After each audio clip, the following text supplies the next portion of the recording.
Hello दोस्तों, top exam channel में आपका स्वागत है। आज हम बच्चों Hindi medium science lesson 4 carbon compounds के जो मैंने वीडियो पहले बार देखी आपने, मैंने बेसिक पॉइंट्स करवाए हैं एनसीईआरटी। आज हम क्वेश्चन से करवाएंगे जो महत्वपूर्ण क्वेश्चन हैं, इंपॉर्टेंट्स हैं, जो सीधा बोर्ड एग्जाम में आने वाले हैं उनके लिए और स्टेट सभी के लिए बच्चों। तो पहला क्वेश्चन हम करवा रहे हैं, CO2 क्या होता है। जो CO2 सूत्र वाले कार्बन डाइऑक्साइड की इलेक्ट्रिक बिंदु मतलब इलेक्ट्रॉन डॉट स्ट्रक्चर होती है, जो वो संरचना क्या होगी। तो कार्बन डाइऑक्साइड में जो कार्बन परमाणु के साथ ऑक्सीजन के दो परमाणु जुड़े होते हैं, लाइक दैट CO2 क्या होता है दोस्तों, CO2। तो ऑक्सीजन के दो परमाणु होते हैं, आपको सीधा पता है CO2। तो ऑक्सीजन के दो परमाणु जुड़े होते हैं और कार्बन की परमाणु संख्या 6 होती है, एटॉमिक नंबर 6 होता है। इसके बाहरी कक्ष में 4 इलेक्ट्रॉन होते हैं। क्या होते हैं इस अष्टक बनाने के लिए, अष्टक क्या होता है 8 इलेक्ट्रॉन्स बनाने के लिए उसे बोलते हैं, 8 को अष्टक बोलते हैं। बनाने के लिए 4 इलेक्ट्रॉन की आवश्यकता होती है, क्योंकि आपको पता है जो कक्ष पूरा करने के लिए 8 इलेक्ट्रॉन की जरूरत पड़ती है। तो क्या है, इसके बाहरी कक्ष में 4 होते हैं और 4 की और जरूरत पड़ेगी पूरा अष्टक बनाने के लिए दोस्तों। तो ऑक्सीजन के केवल 2 इलेक्ट्रॉन की बाहरी कक्ष में आवश्यकता होती है, इसीलिए इसका इलेक्ट्रॉन बिंदु संरचना ये होगी। क्या होगी, देखो यहाँ ये कार्बन है, ये ऑक्सीजन है, तो यहाँ क्या होगी 2 और 2 4 होगी, तो हमें 4 की जरूरत पड़ेगी, 2 ऑक्सीजन के 2 इसके। तो जब इसको पूरा हो जाएगा तो ये बन जाएगा ऑक्टेट, पूरा कक्ष बन जाएगा।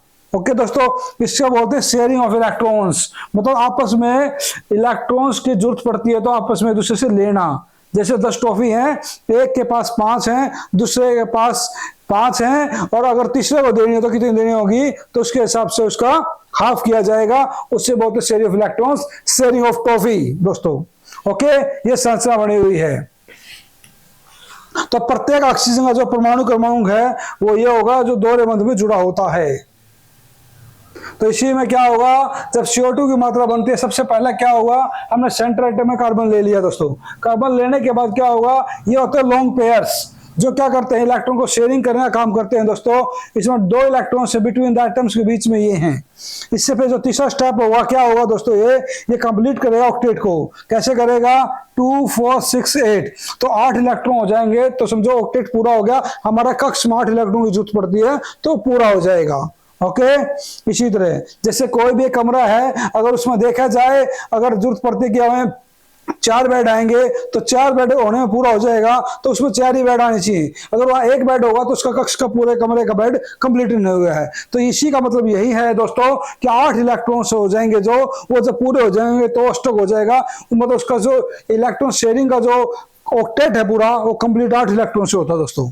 ओके, उससे फिर क्या होगा, ये इलेक्ट्रॉन्स मूव करना स्टार्ट कर देंगे, जिससे क्या होगा, कार्बन को भी अपना ऑक्टेट पूरा करना पड़ेगा। तो कार्बन के 4 है तो यहाँ 4 की आवश्यकता पड़ जाएगी, 2 इसके 2 इसके, तो इससे क्या होगा, इनका ऑक्टेट पूरा हो जाएगा इस तरह। और लास्ट में क्या होगा, जब ये जो कार्बन है वो स्टेबल हो जाएगा, जब वो पूरे हो जाएंगे, उसके ऑक्टेट पूरे हो जाएंगे 4 और 4 8, 1 2 3 4 5 6 7 8, तो ये पूरा हो गया ऑक्टेट। ऑक्टेट का मतलब हो गया पूरा होने के बाद वो स्टेबल हो गया, अब उसे इलेक्ट्रॉन की जरूरत नहीं पड़ेगी, और क्योंकि उसका कक्ष है जो वो पूरा हो चुका दोस्तों। तो ये लास्ट में क्या हो जाएगा, ये लेविस स्ट्रक्चर बन जाएगी, इसकी जो डॉट स्ट्रक्चर बोलते हैं, इसे बिंदु संरचना बोलते हैं दोस्तों। ओके, नेक्स्ट क्वेश्चन, सल्फर के 8 परमाणुओं से बने सल्फर के अणु की जो इलेक्ट्रॉनिक बिंदु संरचना क्या होगी। बड़ा अच्छा क्वेश्चन है। सबसे पहले क्या है, सल्फर का जो परमाणु है एटॉमिक नंबर वो 16 होता है।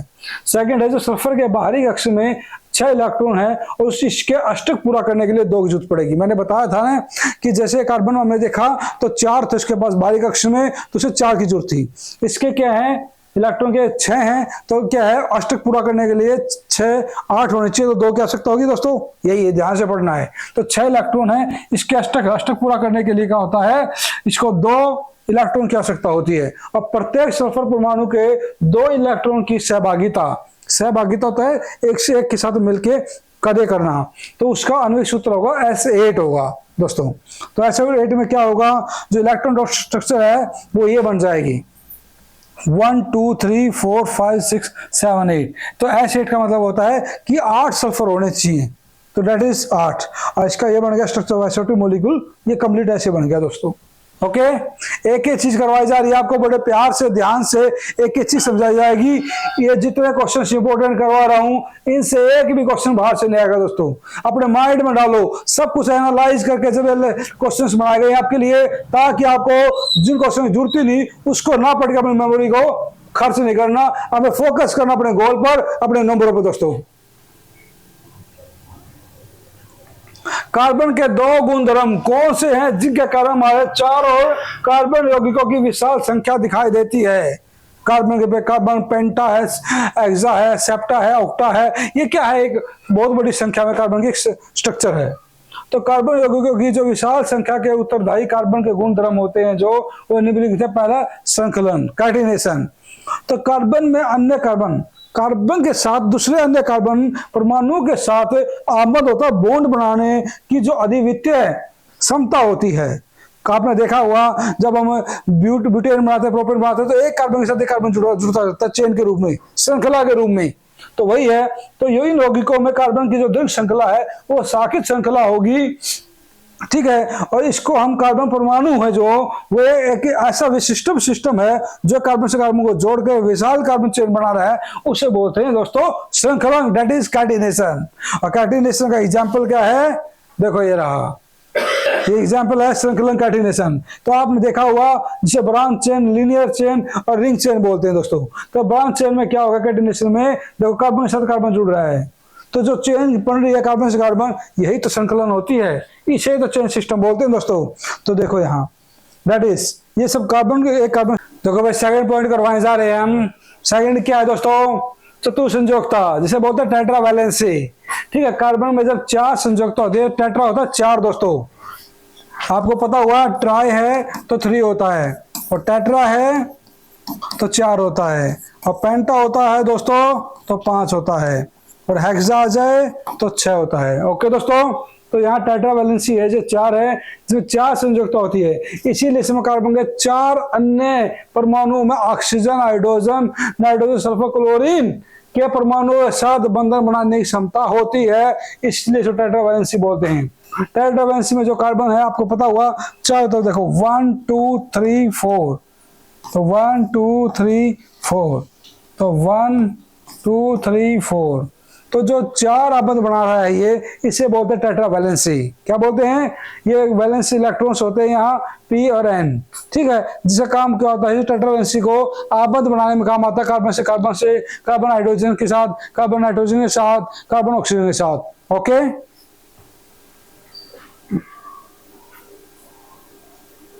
अब है एथेनॉल से एथेनाइल अमल में परिवर्तन होता बदलना में ऑक्सीकरण अभिक्रिया क्यों कहते हैं? क्वेश्चन बड़ा अच्छा है, क्योंकि एथेनॉल अमल है जो वह एथेनॉल के ऑक्सीजन के योग द्वारा उत्पन्न होता है, और इसीलिए ऑक्सीकरण अभिक्रिया से कहते हैं, ठीक है। इस ऑक्सीकरण अभिक्रिया में किसकी जरूरत पड़ती है? पोटेशियम KMnO4 के साथ इनका द्वारा रिएक्शन होती है इसकी प्रेजेंस में, और प्रेजेंस होने के बाद क्या होगा? जो एथेनॉल है वो एथेनॉलिक अम्ल में बदल जाएगा दोस्तों। कैसे बदलेगा? देखो यहाँ हमने क्या लिया, यहाँ CH3 CH2OH लिया, इथेनॉल हो गया। ये इथेनॉल होने के बाद क्या हुआ दोस्तों? यहाँ तो ये क्या हुआ? देखो यहाँ एथेनॉल हो गया। जब इसको हम क्या करेंगे?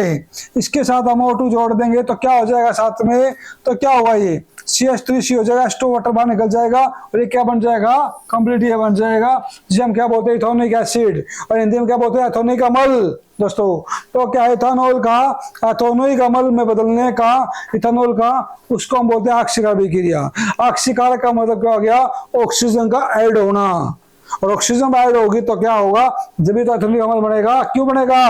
क्योंकि आपको पता है कि भाई जो अम्ल है इसको क्या है, इसमें क्या लगता है? COOH लगता है, तो यहाँ O की जरूरत पड़ती है O2 की, इसी के द्वारा क्या है? ये एथेनॉलिक एसिड में बदल जाएगा दोस्तों। ओके, फिर भी कोई डाउट्स लगती है तो दो आप कमेंट में लिखो वीडियो में, और जब आपको उसी कमेंट का जवाब मिलेगा। दोस्तों पूरा फोकस कर दो, एक एक लेसन हमें अच्छी तरह समझना है। अगर हमारे अंदर नॉलेज आ गई तो आपके लिए क्वेश्चन आसान है। अगर आप रेक्टिफिकेशन करोगे तो कोई भी क्वेश्चन समझ में नहीं आएगा, क्योंकि रिएक्शन है, केमिस्ट्री है, रासायनिक अभिक्रिया है, सभी इसको समझना ही होगा, और समझ के द्वारा ही आप कर सकते हो। दोस्तों नेक्स्ट क्वेश्चन है, ऑक्सीजन तथा एथाइन के मिश्रण का दहन वेल्डिंग के लिए किया जाता है। मतलब वेल्डिंग आपको पता होगा, जो वेल्ड करते हैं दोस्तों, आपने देखा हो दुकानें होती हैं, कोई भी चीज को वेल्ड होता है जोड़ना, ठीक है, कोई भी टूटी चीज को जोड़ने का काम करता है, उसे बोलते हैं वेल्डिंग्स। तो उसके लिए क्या हो गया, एथाइन तथा वायु के मिश्रण का उपयोग क्यों नहीं किया जाता। देखो यहाँ जो एथाइन है वो असंतृप्त हाइड्रोकार्बन है। असंतृप्त आपको पता हुआ, जहां डबल और ट्रिपल बॉन्ड लगते हैं हाइड्रोकार्बन के बीच में, उसे असंतृप्त हाइड्रोकार्बन बोलते हैं। दोस्तों जो वायु की उपस्थिति में, उपस्थिति क्या होता है, वायु के होने के कारण में क्या होगा, दहन करते समय ये पीले रंग की कजली ज्वाला उत्पन्न करेगा, पीले रंग की, ठीक है, उत्पन्न करता है। इस धुएं में कार्बन होता है। और अपूर्ण दहन, अपूर्ण क्या होता है, जो पूरी तरह ना जले, उसे बोलते हैं अपूर्ण। अपूर्ण दहन के कारण क्या हुआ, उष्मा ऊर्जा की कम मात्रा उत्पन्न करता है, और जिससे क्या हुआ, जो वेल्डिंग के लिए अपर्याप्त है, मतलब पर्याप्त नहीं है। दोस्तों दूसरी ओर जब एथाइन तथा ऑक्सीजन के मिश्रण को जलाया जाता है तो संपूर्ण दहन होता है, संपूर्ण का पूरी तरह जल जाता है। दोस्तों जिससे क्या होगा, इसमें अत्यधिक मात्रा में ऊष्मा पैदा होगी, और जो वेल्डिंग के लिए पर्याप्त होती है।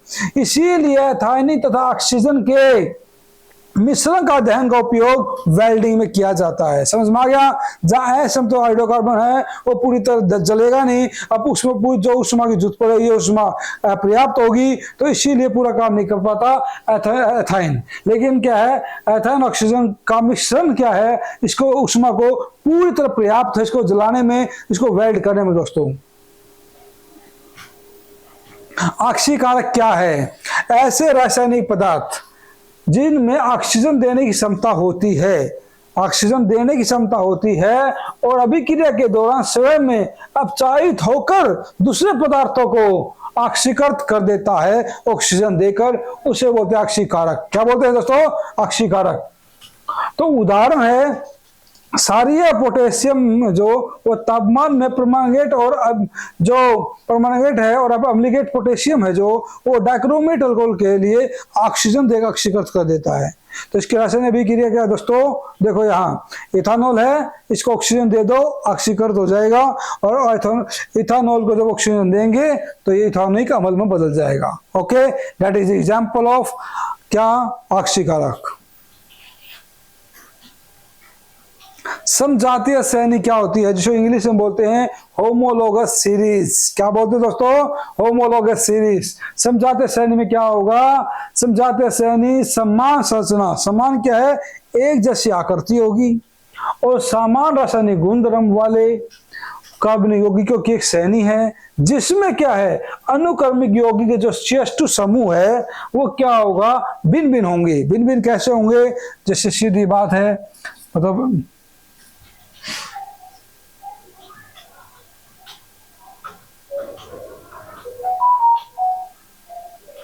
जैसे क्या है दोस्तों, आपको पता है एक कार्बन हो गया तो मैथ हो गया, ठीक है, दो कार्बन हो गए तो एथ हो गया। तो इस तरह क्या होगा, कार्बन की चेन स्ट्रक्चर है जो संरचना बढ़ती रहेगी।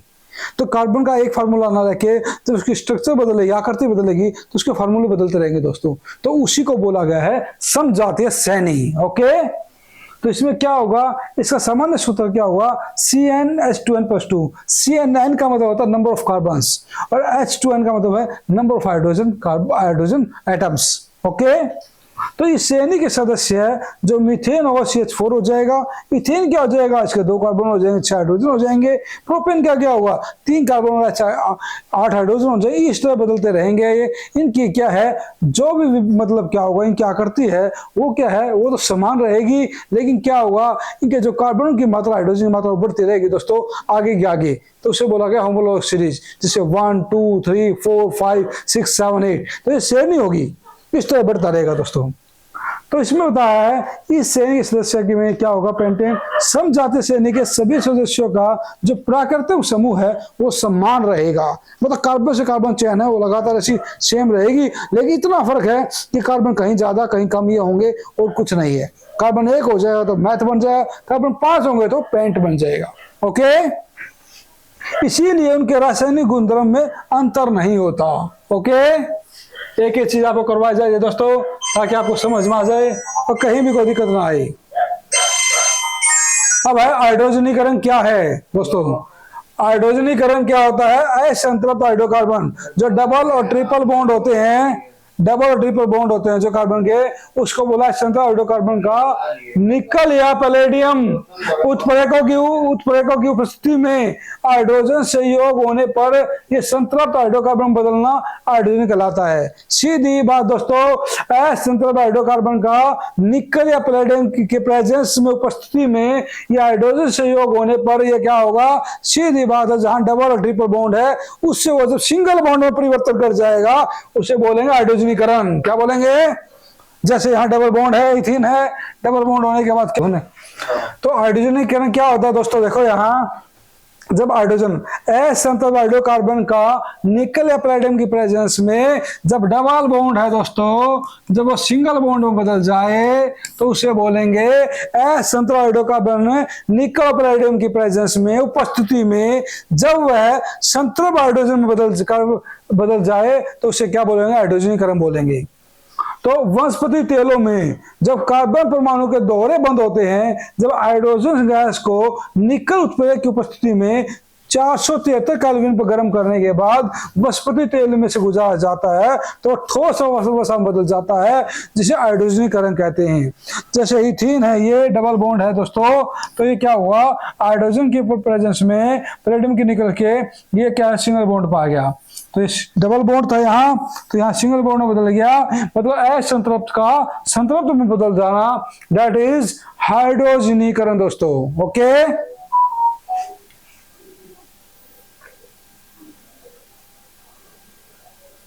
साबुन की सफाई प्रक्रिया क्रियाविधि समझाइए भाई। बड़ा अच्छा क्वेश्चन है कि चीज करवाई जा रही है ताकि आपको समझ में आ जाए, फिर भी कोई डाउट लगती है तो हम आपको बताते रहेंगे, एक एक चीज आपको करवाते रहेंगे। ओके दोस्तों, कहीं भी अगर कोई भी दिक्कत आती है तो हम आपके साथ हैं। साबुन सफाई करने की विशेष प्रणाली पर आधारित होता है। आपको पता है साबुन का यूज कब जाता है, कपड़े धोने के लिए। इनमें ऐसे अणु होते हैं जिनके दोनों सिरों के विभिन्न गुणधर्म होते हैं, विभिन्न होता अलग अलग गुणधर्म होते हैं। जल में जो घुलनशील सिरा होगा उसको हाइड्रोफिलिक बोलते हैं, जिसे बोलते हैं पानी lover. Okay, water lover. Hydrocarbon में जो विलयशील होगा, जो क्या है ऊपर की पूंछ के रूप में होगा, उसे हाइड्रोफोबिक बोलेंगे, जिसे इंग्लिश में बोलते हैं वाटर हीटिंग दोस्तों। ओके, डरपोक, वाटर से डरना। जब साबुन जल की सतह पर होता है तो तब इसके अणु अपने को ऐसे व्यवस्थित कर लेंगे कि उसका आयनिक सिरा जल के भीतर चला जाएगा और हाइड्रोकार्बन पूंछ है वो जल के बाहर चला जाएगा। जल के अंदर इन अणुओं की विशिष्ट व्यवस्था होती है जिसका हाइड्रोकार्बन सिरा जल के बाहर बना होता है। ऐसे अणुओं का बड़ा समूह क्लस्टर बनने का कारण होता है कि देखो ये रहा हाइड्रोफोबिक। ये क्या है, हाइड्रोफोबिक हाइड है ये फिलिक, और इसमें क्या होगा, ये हो गया इसकी पूंछ। तो जिसमें क्या होगा, जब पानी में हम साबुन मिलाएंगे तो इतने झाग पैदा कर देगा वो, उससे क्या होगा दोस्तों, जो क्या होगा ये मैल को इकट्ठा कर देगा अंदर की तरफ और जो बाहर है उसको निकालना स्टार्ट कर देगा झाग के रूप में। इससे क्या होगा, जो कपड़े अंदर जाएंगे साबुन के अंदर घोले जाएंगे वो इतना अंदर फिल हो जाएगा, धीरे धीरे उनका मैल क्या है एक क्लस्टर के रूप में, छोटे छोटे डब्बे के रूप में इकट्ठा हो जाएगा, जिसे हम क्लस्टर बोलते हैं दोस्तों। क्या बोलते हैं, क्लस्टर या मिसेल बोलते हैं। क्लस्टर का मतलब होता है ग्रुप्स होना, तो ग्रुप में कोई चीज इकट्ठी हो जाएगी, दैट इज कॉल्ड क्लस्टर दोस्तों।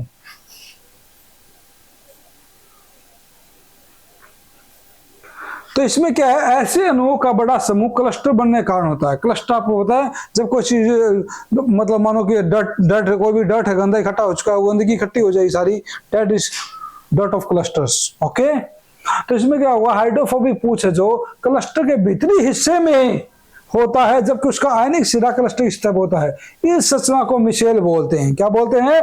मिशेल। मिशेल के रूप में साबुन सफाई करने में सक्षम होता है। वही क्या है जो डट गंदगी है उसको काटने का काम करता है। तालिए मेल है जो मिशेल के केंद्र में इकट्ठा होता है और मिशेल क्या है काम करेगा, विलियम कोलाइड के रूप में इकट्ठा हो जाएगा और आयन के विकर्षण को दूर रखकर वो क्या कर देगा, मिशेल आसानी से उसको क्या दे डट को खत्म कर देगा। और इसको बोलते हैं एक साबुन के द्वारा सफाई की वाली कपड़े की सफाई। ये इसका डायग्राम है दोस्तों, चित्र ताकि आपको समझ में आ जाए कि कैसे इसका डायग्राम होगा। ओके, अब है साबुन और अपारजक में अंतर। अपारजक आपको पता होगा डिटर्जेंट बोलते हैं दोस्तों, इंग्लिश में क्या बोलते हैं? डिटर्जेंट। इसमें अंतर क्या है? बड़ा अच्छा क्वेश्चन है ये, 3 नंबर में आ सकता है, 2 नंबर में भी आ सकता है, बड़ा इंपॉर्टेंट है। साबुन लंबी श्रृंखला वाले वसा अम्लों का सोडियम लवण होता है और अपमार्जक क्या होता है?